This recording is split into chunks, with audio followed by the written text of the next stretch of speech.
மக்கள் சக்தியின் துணையால, மக்கள் மேல அக்கறையா இருக்கக்கூடிய நல்ல அதிகாரிகளின் துணையால சூப்பரான ஒரு நல்லாட்சி என்னால கொடுக்க முடியும், செஞ்சு காட்டுறேன்.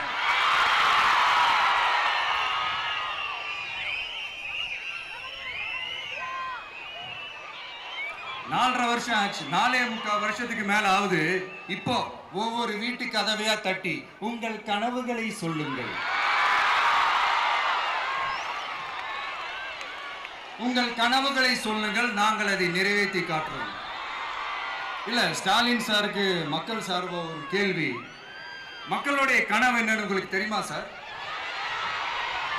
அது சரி, அவங்க என்ன நினைக்கிறாங்கன்னு உங்களுக்கு தெரியாது, அதுக்கப்புறம் எப்படி அவங்க கனவுகளை பத்தி உங்களுக்கு தெரியும். மக்களோட கனவு என்னன்னு நான் சொல்லட்டுமா சார்? 2019, 2021, 2024 இந்த 3 தேர்தலையும் மக்கள் உங்களுக்கு வாக்களிச்சதுக்கு காரணம் நீங்க மக்களுக்கு ஏதாவது நல்லது செய்வீங்கன்னு நம்பிதான். ஆனா நீங்க மக்களுக்கு கொடுத்த பரிசு மக்களுக்கு பாதுகாப்பே இல்லாத மக்கள் விரோத ஆட்சி. அந்த மக்கள் விரோத ஆட்சியை அகற்றிட்டு அந்த இடத்தில் தமிழக வெற்றி கழகத்தை ஆட்சி பீடத்தில் அமைக்கணும் அப்படின்றதுதான் மக்களுடைய ஒரே கனவு.